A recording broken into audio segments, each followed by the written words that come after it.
नमस्कार, news bye scope देख रहे हैं आप। मैं हूं मनीष वर्मा। इस वक्त हमारे साथ बिहार सरकार के मंत्री जनक राम जी मौजूद है। जनक राम जी, पहले तो बहुत बहुत स्वागत है आपका। धन्यवाद आपको। जनक राम जी, यहाँ पर देखिए जिस तरह से नीतीश कुमार की यात्रा को लेकर इस वक्त सियासत काफ़ी गर्म है। बार बार ये आरोप लग रहे हैं कि जो नीतीश कुमार है पैसों का दुरुपयोग कर रहे हैं, और ये आरोप विपक्ष के द्वारा लगातार लगाया जा रहा है कि जो पैसे जनता तक पहुँचने चाहिए थे उसका दुरुपयोग किया जाए। श्री तेजस्वी यादव जी का आरोप निराधार है। अगर सत्ता में बार बार उप मुख्यमंत्री बनने का अगर अवसर मिला है तो बिहार के मुखिया नीतीश कुमार जी के ही नेतृत्व में श्री तेजस्वी यादव जी को उप मुख्यमंत्री बनने का अवसर है। ये उनको बधाई देना चाहिए, श्री तेजस्वी यादव जी को, नेता मुख्यमंत्री नीतीश कुमार जी को। लेकिन शायद अपने बातों को भूल जाते हैं और जनता को दिग्भ्रमित करने का प्रयास करते हैं। ये जनता अब उनके दिग्भ्रमित करने में नहीं पड़ेगी। बिहार की जनता जानती है कि राज्य को दुर्दिन से निकालने वाला नेता नीतीश कुमार जी हैं और सभी समाज को एक साथ लेके चलने वाले नेता नीतीश कुमार जी हैं। मुझे लगता है कि जनता का भरोसा एनडीए और नीतीश कुमार जी पे, मोदी जी के ऊपर है। तेजस्वी यादव जी अपने वोट बैंक को खिसकते हुए बचाने का एक प्रयास है। शायद वो प्रयास उनका अब असफल होगा। अच्छा सर, लेकिन पैसा तो लग ही रहा है ना, इतना पैसा खर्च होगा आगे तो जनता ही का पैसा है, तो अगर उसको सही से यूज़ किया जाए तो जनता के बीच में लगाना चाहिए। तो अगर उधर से सवाल उठ रहे हैं तो आपको लगता है ये गलत है सवाल? शायद वो अपने ही कार्यक्रम से अगर सोच लेते। ये सत्ताधारी के ऊपर उंगली उठाने के पहले आप विरोधी दल का नेता हैं, और आप जब यात्रा पर निकलते हैं तो आप किस आधार पर निकलते हैं? आपके ऊपर जो राशि और खर्चे होते हैं वो कहाँ से आपने व्यवस्था करते हैं? सरकार तो एक बजटीय व्यवस्था करके जनता के करीब तक जाने का प्रयास कर रही है। हम किए हुए कार्यों के लेकर के जनता के बीच में जाते हैं और जनता कि अपनी बातों को, भावना को समझ करके फिर जो कमियां रहती है उसको पूरा करने का सरकार प्रयास करती है। लेकिन श्री तेजस्वी यादव जी, आप किस आधार पे जा रहे हैं? आपके माता पिता के कुशासन जनता ने देखी है, तो आपका तो कोई नैतिक अधिकार ही नहीं बनता कि जनता के बीच में आपने क्या किया है।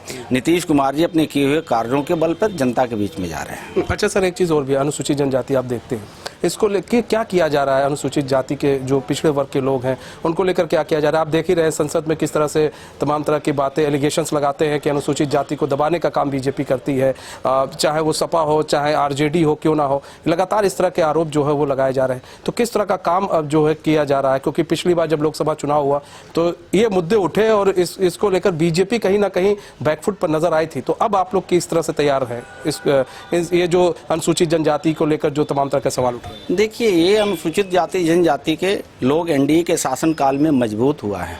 मजबूती का कारण है कि एक गरीब का बेटा जनक चमार आपके सामने खड़ा होकर के ये बोल रहा है, सरकार की बातों को रख रहा है। मैं एक गरीब परिवार में जन्मा बेटा आज यहाँ खड़े होकर बोल रहा हूँ। जनता देख रही कि श्री तेजस्वी यादव जी, आप तो मुख्यमंत्री के बेटा हैं, आपके माता पिता दोनों मुख्यमंत्री रहे। प्राइवेट लिमिटेड कंपनी इन लोगों ने बना दिया। मैं बार बार कहता हूँ कि ईस्ट इंडिया कंपनी 16 से ईस्वी में आई थी और भारत की जनता को गुमराह करके देश को गुलाम बनाया था। उसी तरह अंग्रेज तो चला गया, लेकिन अंग्रेजियत रह गई है भारत में। जैसे राज का श्री तेजस्वी यादव जी हैं, चाल चरित्र में उनका अंतर है, बोलते कुछ है करते कुछ है। प्राइवेट लिमिटेड कंपनी बना करके पिताजी और माताजी ने पुत्र के हवाले कर दिया। अब शायद अंग्रेजियत का जमाना चला गया। खुद डालो राज करो का शासन अब चलने वाला नहीं है। संविधान की हवाला देकर के, रिजर्वेशन की हवाला देकर के श्री तेजस्वी यादव जी अपने ही माता पिता से पूछते कि 90, 95, 2000 के शासन काल में संविधान की बात करने वाले लोगों को कभी अनुसूचित जाति के बेटा बेटी को पंचायती राज अधिनियम के तहत रिजर्वेशन आपने देने का काम किया था क्या? यही एनडीए के सरकार, वो मंगल पांडे जी हो, सुशील कुमार मोदी जी हो, नंद किशोर यादव जी हो, नाना प्रकार के हमारे नेता जब सदन के अंदर गए, नीतीश कुमार जी के नेतृत्व में दबे कुचले वंचित समाज के लोगों को, जिसको अनुसूचित जाति जनजाति कही जाती है, पंचायती राज अधिनियम के तहत रिजर्वेशन दे करके आज मुखिया के पद पर, जिला पार्षद के पद पर, जिला में चेयरमैन के पद पर, ब्लॉक प्रमुख के पद पर बनने का कोई अवसर दिया है तो एनडीए के शासन ने दिया है। श्री तेजस्वी यादव जी के माता पिता नहीं दिया।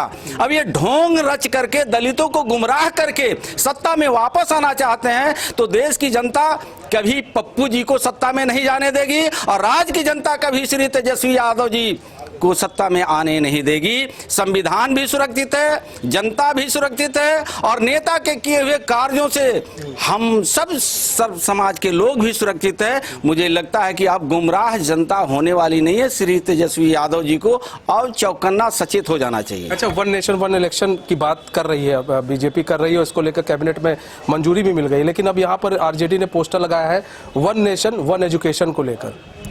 मुझे लगता है कि अपने वोट बैंक को बचाने के लिए वो जद्दोजहद कर रहे हैं। वन नेशन वन इलेक्शन की देश की जनता ने भूरी भूरी प्रशंसा कर रही है। सर्वदलीय बैठक में जब लोकतंत्र तरीके से संविधान ने व्यवस्था दिया है तो लोकतांत्रिक तरीके से संविधान के अक्षुण्ण रखने के लिए वन नेशन वन इलेक्शन करने के लिए जनता की मुहर लगी है।